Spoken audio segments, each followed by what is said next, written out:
to do this. Get out. Hi, everyone. Welcome to a new episode of PhD Gaming. I'm your host, Sean Bengayan, and we'll begin the show right now. So, Masters Bangkok just finished, and it seems like the South Korean League of Legends Superpowers took the first international trophy of the year. T1, also known as SK Telecom, has taken the top spot as Valorant's current best team of the year, as they did it without picking up Teo most of their games, which I should probably add was the most recent agent at the time and the meta pick of the tournament. During Valorant Masters Bangkok, Riot Games also released a new agent at the finals of, the tournament. The agent's name is Waylay, the 8th duelist added to the game, and a Thailand native whose powers specialize in light manipulation. Today's slow and dash your way to winning. Waylay's signature ability is called Refract, a free get-out-of-jail ability that, when activated the second time, returns Waylay to the first time she activated the ability. She has a two-way directional dash called Lightspeed and a slowed grenade called Saturate, and her ultimate ability, Convergent Paths, which gives the slow debuff to all enemies caught in its activation, giving Waylay the ability to be very fast as well. Up next, we have a new season for a game that has been recently talked about. More coming up.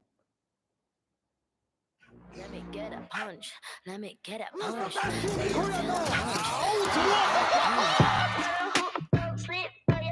Players of T1 have rotated over, and EG look like they're going to try and force themselves out. No one's looking at E2.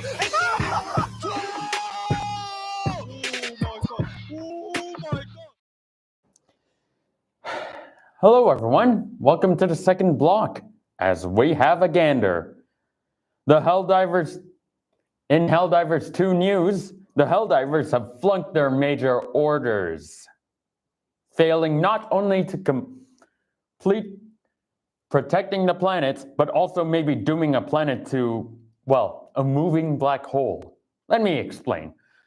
A few days ago, the Game Master made an order with two choices: to kill a bunch of enemies or to defend against another enemy. That same enemy is called the Automaton Incineration Corps, who are made to burn all who stood in their way. But during this 5-day ordered period, the automatons invaded deep into Super Earth lines. As Helldivers dived into the afflicted planets, the Game Master noted that some planets are available for liberation gambits. To the uneducated, gambits are a term used by Helldivers to signify a 2-in-1 deal in terms of successfully defending the planet. Where to successfully defend a planet, you must instead liberate the planet the attack originated in, called an origin planet. Thus, not only liberating said origin planet, but defending attacked planets that are connected to the origin planet. However, the Helldivers did not do the gambit and thus lost not one defense, but two defenses on two different planets. The automatons then pushed deeper, further initiating a second gambit, where the Democratic Space Station had an active ability online, but the Helldivers didn't even help liberate the origin planet that was being attacked, and still lost another two planets. With defeat on the horizon, the Helldivers rushed to the second objective, going to the blood planets to get a kill quota. They managed to get a quarter left until they reached the goal, but by the time they reached that point, the major order ended. In other words, they lost. The final Season 6 has just launched this week, and many more people have come back for the game. Last time we checked, On this show, the finals were in a rough shape after a small decline of the player base since Season 5. Now, the player base has jumped significantly since the sixth season dropped. The new season features 3 new weapons, a new AR called the ARN 220 for lights, the CB01 repeater gun for the mediums that like fast reloading, and the need for good aim. And finally, the long-awaited weapon for heavies, the M134 minigun that shreds opponents with ease. If those weren't enough, a meme popped up on the finals subreddit claiming that the finals will never die, showing their mascot taunting a grave plastered with the title of a dying game. Okay, for sure, CNS might be playing with us. The finals has a new battle pass, new outfits to interchange, a big update for private play for esports, and a new remixed map.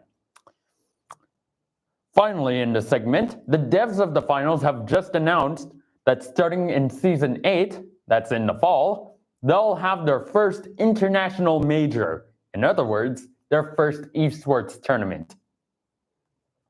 Anyways, we have Game Spotlight coming up with an oldie but a goodie.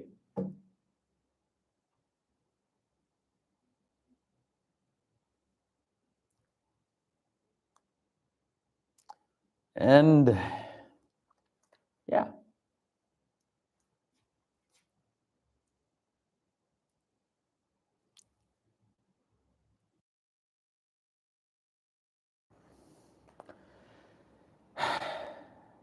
Welcome back, everyone, and welcome to Game Spotlight. Today on Game Spotlight, we have a new game in store. The game's name is called World War Z. Not to actually be confused with the movie. That part actually sucked. Anyways, the game World War Z features a whole new load of fun set in the same movie zombie apocalypse where Brad Pitt didn't find the vaccine. You play in a city where you play as a survivor in a specific city where the adventure takes place, traveling through one end of the city to another, sometimes saving your own skin and others liberating the city of the zombie plague. The game features 4 base of adventures set in the Big Apple, Jerusalem, where you can start a crusade 800 years too late, Moscow to gas the zombies to oblivion, and Tokyo to help evacuate an entire country. There's also 4 DLC adventures, one of which is a continuation of the Tokyo story. The game also features Left 4 Dead style gameplay where every member still alive counts. As the cinematic zombie horde pyramids up to your position to swarm you. Will you make it out alive? The game is out already, with its most recent DLC having been released just a few weeks ago. This concludes this week's PhD gaming session. We'll hopefully see you all very soon, and until then, keep gaming.